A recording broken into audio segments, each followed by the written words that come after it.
दोस्तों, life inspired stories channel पर आपका बहुत बहुत स्वागत है। वीडियो शुरू करने से पहले कृपया आप मेरे चैनल को सब्सक्राइब जरूर करें और साथ में बेल आइकन को भी दबा दें ताकि मेरे नए वीडियो का नोटिफिकेशन आपको मिल जाए। और अगर वीडियो अच्छा लगे तो कृपया लाइक, कमेंट और ज़्यादा से ज़्यादा शेयर करें। अब देर न करते हुए आज की कहानी शुरू करते हैं।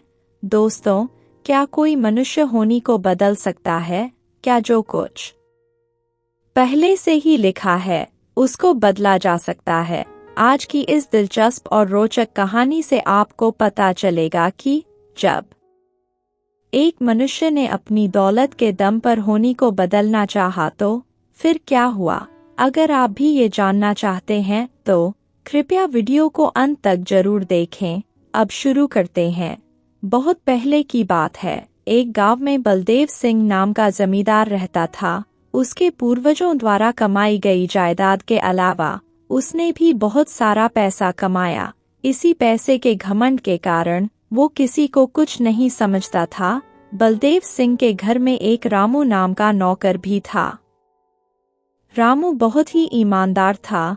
एक दिन बलदेव सिंह जैसे ही सोकर उठा, उसे बाहर से कुछ आवाजें आई। वो उठकर बाहर आया तो उसने देखा कि उसका नौकर रामू उसका इंतजार कर रहा था। उसने रामू से इसका कारण पूछा तो रामू ने बताया, आज रास्ते में आपके भाई ने आते हुए अपनी गाड़ी को खेलते हुए बच्चों के ऊपर चढ़ा दिया। उन बच्चों में से एक बच्चे को बहुत ज्यादा चोट आई है। गांव वाले उसे पास के अस्पताल में ले गए। वो बहुत जख्मी हालत में अस्पताल में है। ये सुनकर बलदेव सिंह बोला, लगता है आज मेरे भाई ने फिर शराब पीकर गाड़ी चलाई है। ये कहकर बलदेव सिंह ने रामू से पूछा, अब उस बच्चे की हालत कैसी है? रामू ने कहा, मालिक, उस बच्चे का पैर टूट गया है, जिसके कारण उसके परिवार वाले और उसके माता पिता बाहर दरवाजे पर आए हैं और कह रहे हैं कि आपके भाई की शिकायत राजा से करेंगे। जब मैंने उनको राजा के पास जाते हुए देखा तो मैं उनको अपने साथ ले आया और उनको कहा, एक बार मेरे मालिक से बात कर लो, उसके बाद तुम राजा के पास चले जाना। बलदेव सिंह ने रामू की बात सुनकर कहा, रामू, तुमने ये बहुत अच्छा किया। अगर ये लोग राजा के पास चले जाते तो राजा मेरे भाई को जेल में डाल देता। बलदेव सिंह ने रामू से कहा, अब तुम बाहर जाओ और उस बच्चे के पिता को अकेले ही अंदर लेकर आओ, मैं उससे बात करता हूँ। रामू ने कहा, मालिक, वो लोग बहुत गुस्से में है, इसलिए आप जरा ध्यान से बात करना, कहीं बात बिगड़ ना जाए। बलदेव ने रामू से गुस्से में कहा, तुम मुझे मत समझाओ कि मुझे कैसे बात करनी है। थोड़े पैसे उसके मुंह पर मारूंगा तो वो चुपचाप चला जाएगा। पहले तुम बाहर जाकर उसको अंदर लेकर आओ। बलदेव सिंह की बात सुनकर रामू बाहर चला गया और जाकर उनको कहा, तुम सब लोग एक तरफ खड़े हो जाओ। फिर उसने बच्चे के पिता से कहा, तुम अंदर आओ, मालिक तुमसे बात करना चाहते हैं। बच्चे के पिता ने कहा, मुझे अंदर क्यों बुला रहे हैं? तुम उन्हें ही बाहर आने के लिए बोलो, नहीं तो उनके भाई को हमें सौंप दो, हम अपने आप उसको सजा दे देंगे। रामू ने उसकी बात सुनकर कहा, तुम इतना नाराज क्यों हो रहे हो? एक बार बात कर लोगे तो क्या हो जाएगा? वो क्या कहना चाहते हैं एक बार सुन तो लो। अगर तुम्हें उनकी बात पसंद नहीं आई तो फिर तुम जैसा चाहे करना। ये सुनकर बच्चे का पिता रामू के साथ अंदर चला गया। बलदेव सिंह ने उसको देखकर पूछा, क्या तुम्हारे ही बच्चे को चोट लगी है? बच्चे के पिता ने हाँ में सिर हिलाया। ये देखकर बलदेव सिंह ने पूछा, अब तुम्हारे बच्चे की तबीयत कैसी है? ये सुनकर बच्चे का पिता गुस्से में बोला, मेरे लड़के का पैर टूट गया है। अगर हम लोग वहाँ ना होते तो हमारे बच्चे की जान चली जाती। और तुम्हारे भाई ने ये सब कुछ पहली बार नहीं किया है। वो हमेशा शराब पीकर घोड़ा गाड़ी चलाता है और गांव वालों को नुकसान पहुंचाता है। बलदेव सिंह ने उसकी बात सुनकर कहा, मैं खुद भी उसको समझा समझा कर थक गया हूँ।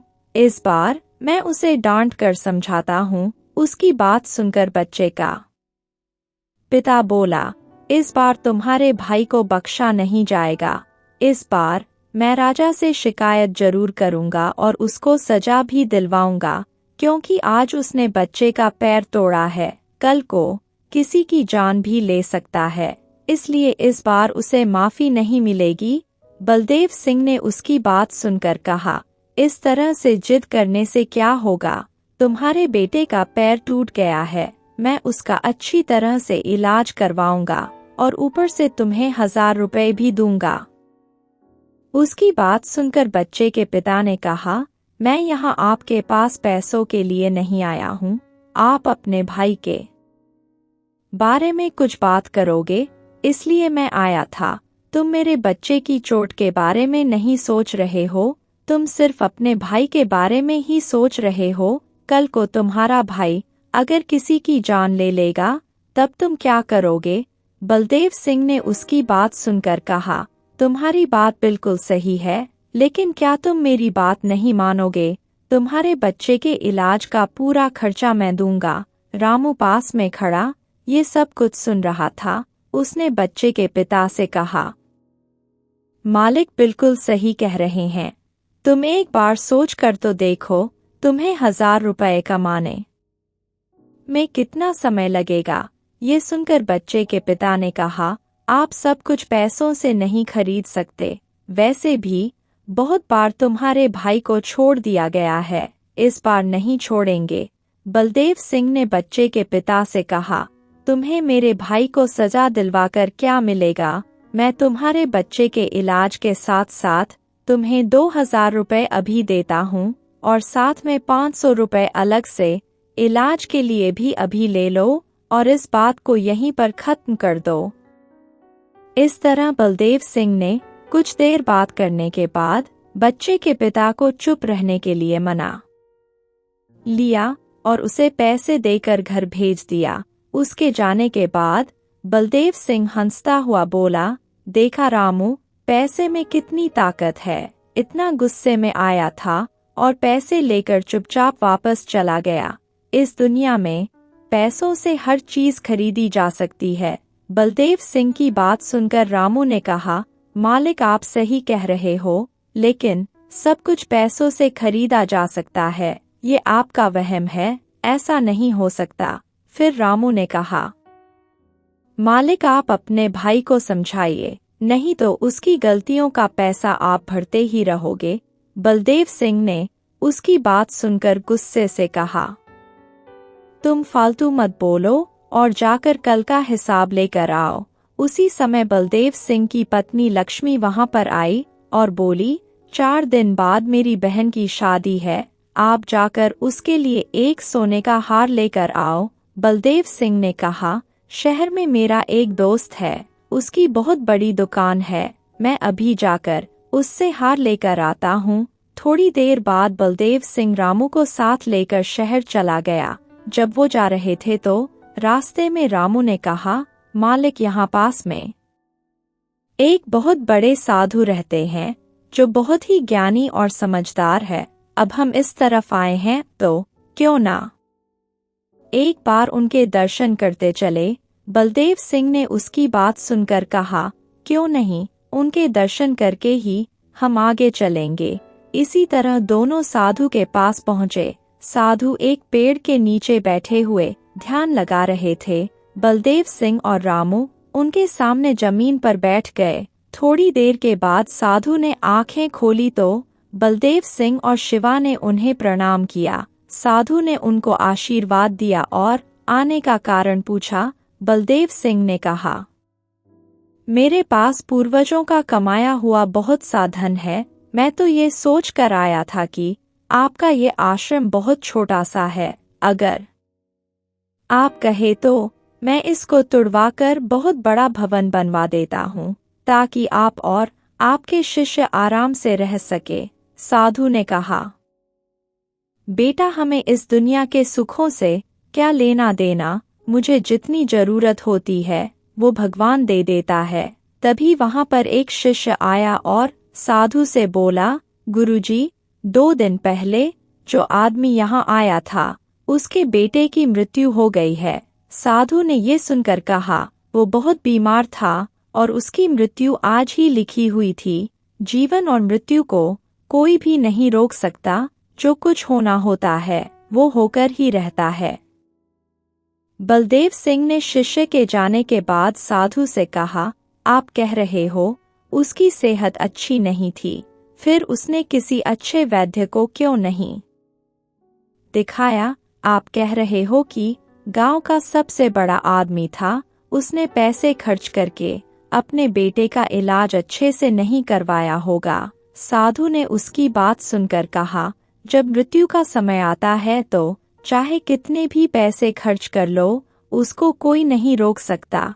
यहाँ सब कुछ मनुष्य के कर्मों के अनुसार ही चलता है। लेकिन बलदेव सिंह साधु की बात मानने को तैयार नहीं हुआ। महात्मा ने बलदेव सिंह की बात सुनकर कहा, हर मनुष्य की मृत्यु पहले से लिखी होती है।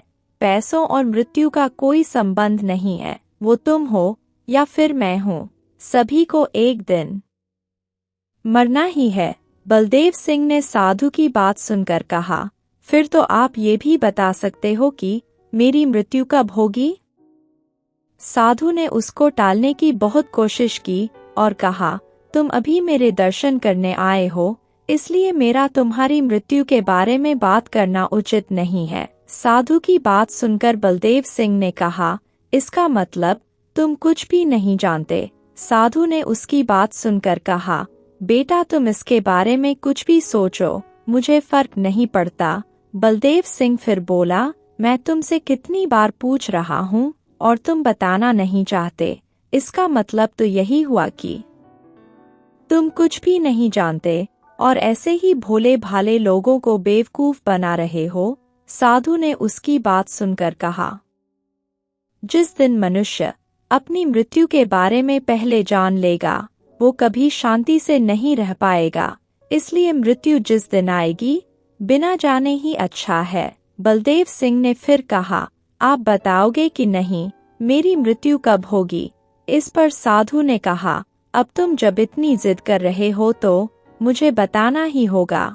बेटा, आज से 3 महीने के बाद तुम्हारी मृत्यु हो जाएगी। बलदेव सिंह ने साधु की बात सुनकर कहा, मैं इतना बलशाली और ताकतवर हूँ, मेरी मृत्यु 3 महीने के बाद कैसे हो जाएगी? मुझे आपकी बात पर विश्वास नहीं है। ये कहकर बलदेव सिंह रामू को साथ लेकर वापस घर की तरफ चल दिया और जो कुछ भी रास्ते में हुआ घर जाकर उसने अपनी पत्नी को बताया। अपने पति की बात सुनकर वो बोली, मुझे ये सुनकर बहुत डर लग रहा है, क्यों ना हम चलकर किसी से इसका उपाय पूछे। बलदेव सिंह ने उसकी बात सुनकर कहा, मैं उस साधु से अब दोबारा मिलना नहीं चाहता। वैसे भी वो साधु कल सुबह यहाँ से जा रहा है, इसलिए उससे मिलना नहीं हो पाएगा और वैसे भी उसकी कही हुई बातों पर मुझे विश्वास नहीं है। तुम इसके बारे में ज्यादा मत सोचो। लेकिन उसकी पत्नी बोली, तुम मुझसे जिद मत करो, हम कल सुबह ही किसी ज्योतिषी के पास जाएंगे, शायद वो इसका कोई उपाय बता दे। अपनी पत्नी की बात मानकर बलदेव सिंह उसे साथ लेकर अगले दिन एक ज्योतिषी के पास गया और उनके पास जाकर साधु की सारी बात बताई और कोई उपाय बताने के लिए कहा। ज्योतिषी ने उनकी बात सुनकर कहा, जब साधु ने ये बात कही है तो वो सच ही होगी। बलदेव सिंह ने उसकी बात सुनकर पूछा, क्या सचमुच 3 महीने के बाद मेरी मृत्यु हो जाएगी? क्या आपको भी ऐसा लगता है?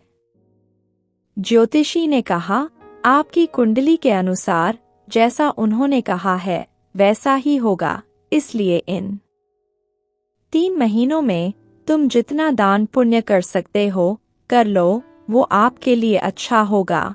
बलदेव सिंह ने ज्योतिषी से कहा, ऐसा मत कहें आप, कोई ना कोई उपाय तो होगा। जब बलदेव सिंह ने बहुत जिद की तो ज्योतिषी ने कहा, तुम इतना ज्यादा कह रहे हो तो मैं तुम्हें एक उपाय बताता हूँ। अगर तुम्हारी मृत्यु को कोई और अपनी मर्जी से अपने ऊपर ले ले तो शायद ये होनी टल जाए और तुम मृत्यु से बच जाओ। लेकिन याद रखना, तुम्हारी मृत्यु को कोई अगर अपनी मर्जी से स्वीकार करे तो तुम्हारी जान बच सकती है।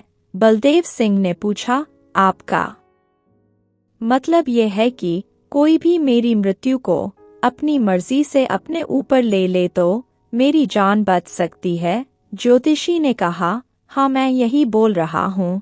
इस तरह बलदेव सिंह और उसकी पत्नी ज्योतिषी से उपाय पूछकर वापस अपने घर चले गए। घर जाकर बलदेव सिंह ने रामू को बुलाया और उसको ज्योतिषी की सारी बात बताई। रामू ने उनकी बात सुनकर कहा, मालिक ऐसा कौन सा इंसान होगा जो अपनी मर्जी से आपके लिए अपनी जान दे देगा? बलदेव सिंह ने कहा, पैसों में बहुत ताकत होती है। तुम जाकर आसपास के लोगों को ये बात बताओ कि जो भी मालिक की मृत्यु अपनी जान के बदले स्वीकार करेगा, मालिक उसे मालामाल कर देंगे। रामू ने बलदेव सिंह की बात सुनकर कहा, मालिक अच्छा होता अगर हम उस दिन साधु के दर्शन करके आगे चले जाते, लेकिन आपने वहां अपनी दौलत का घमंड दिखाया और साधु से अपनी मृत्यु का दिन पूछा। मालिक महात्मा सही कह रहे थे, अगर मनुष्य अपनी मौत के बारे में पहले जान लेगा तो वो कभी चैन से नहीं रह पाएगा। बलदेव सिंह ने उसकी बात सुनकर कहा, अब मेरे से ज्यादा बहस मत करो और जो काम तुमको कहा है वो करो। अभी हमारे पास 3 महीने का समय है। अपने गांव में बहुत सारे गरीब लोग हैं, तुम उनसे पूछ कर तो देखो, उनमें से जरूर कोई ना कोई हाँ कह देगा। रामू बलदेव सिंह की बात मानकर गांव में चला गया।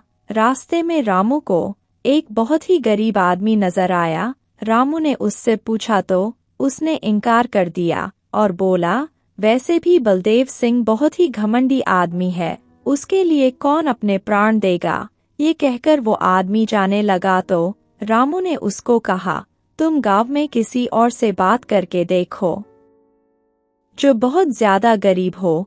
उस आदमी ने कहा, ठीक है मैं देखता हूँ। ये बोलकर वो चला गया। कुछ दिनों के बाद शिवा नाम का एक गरीब आदमी रामू के पास आया और बोला, मैं मालिक के बदले उनकी मृत्यु लेने को तैयार हूँ। रामू ने शिवा की तरफ देखा और बोला, तुम्हारी तो उम्र बहुत ही कम है, तुम्हारे बाद तुम्हारी बीवी और बच्चों का क्या होगा? शिवा ने रामू की बात सुनकर कहा, मैं बहुत ज्यादा गरीब हूँ, मेरे पास उनको खाना खिलाने तक के पैसे भी नहीं है, लेकिन अगर मैं तुम्हारे मालिक की मृत्यु अपने लिए स्वीकार कर लेता हूँ तो तुम्हारा मालिक जो पैसे देगा उससे मेरी बीवी बच्चों का जीवन आराम से गुजर जाएगा। रामू उसको बलदेव सिंह के पास ले गया। शिवा ने बलदेव सिंह से कहा, मालिक मैं आपकी मृत्यु लेने को तैयार हूँ, लेकिन बदले में मुझे 1 लाख रुपए चाहिए।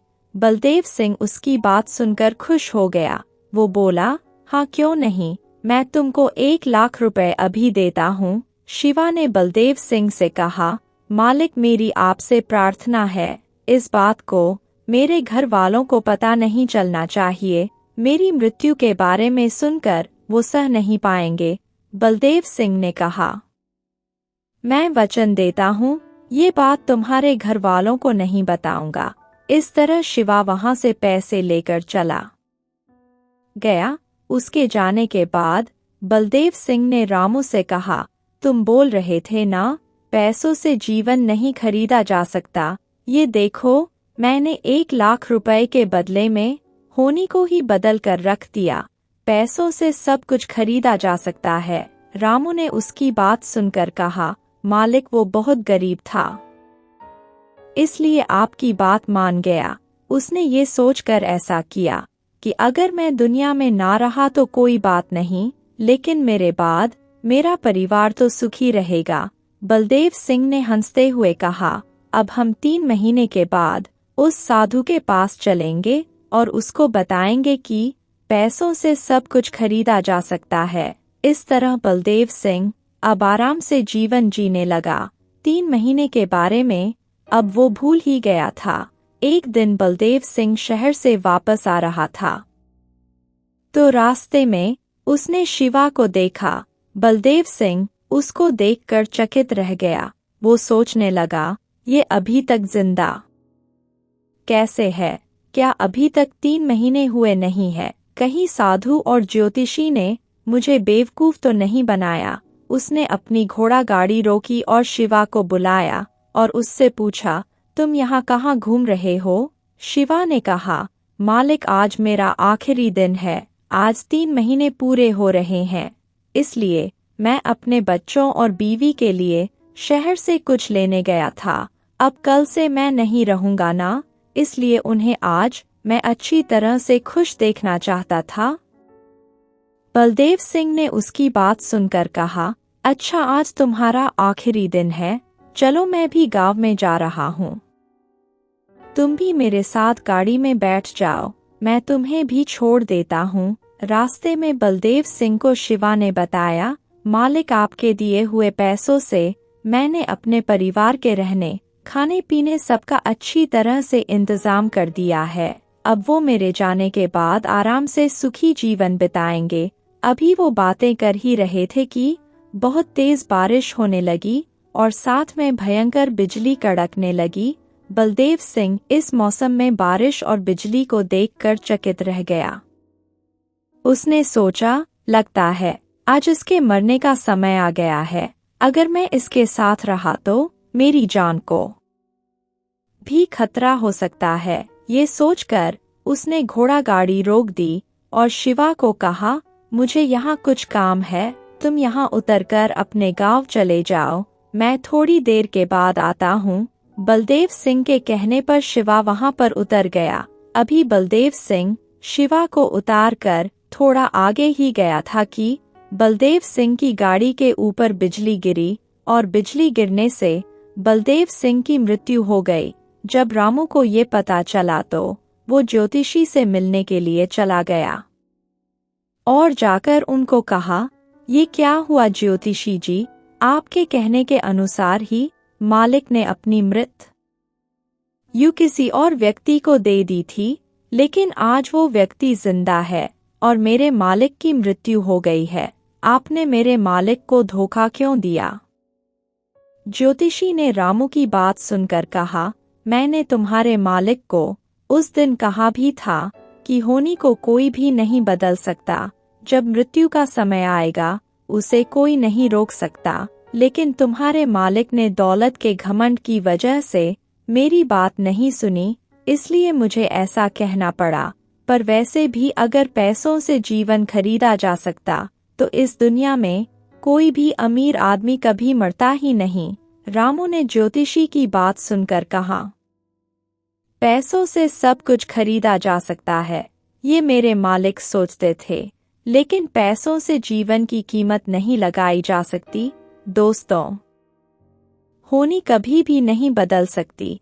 जिस दिन उसका समय होगा वो जरूर आएगी और जिसकी मृत्यु लिखी होगी उसे अपने साथ जरूर लेकर जाएगी। दोस्तों, आज से पहले भी बहुत लोगों ने दौलत के घमंड में होनी को बदलना चाहा, लेकिन नहीं बदल सके और आज उनके कदमों के निशान तक इस दुनिया में नहीं है। मनुष्य के जीवन से पहले ही उसकी मृत्यु के बारे में लिखा जा चुका होता है और ये भी लिखा जाता है कि उसकी मृत्यु कैसे होगी, कब होगी और कहाँ होगी। बहुत से राजाओं महाराजाओं ने अपनी मृत्यु को टालने के बहुत उपाय किए, लेकिन नहीं टाल सके और टाल भी नहीं सकते थे, क्योंकि होनी कभी नहीं बदल सकती। परमात्मा का लिखा अटल है, उसे कोई भी मनुष्य नहीं बदल सकता। लेकिन अगर कोई पूर्ण संत महात्मा चाहे तो इसको बदल भी सकते हैं, क्योंकि इसको बदलने का अधिकार संत महात्माओं के पास ही होता है। लेकिन वो भी इसको तब बदलते हैं जब शिष्य परमात्मा की रजा में रहता है और परमात्मा को रोज याद करता है। अगर किसी के जीवन में कोई परेशानी है तो उसे पूर्ण गुरु की तलाश करनी चाहिए और उनके हुक्म के अनुसार भगवान की भक्ति करनी चाहिए। दोस्तों, अगर आपको ये कहानी अच्छी लगी हो तो कृपया लाइक, कमेंट और शेयर ज़रूर करें। आपके प्यार और स्नेह के लिए बहुत बहुत धन्यवाद।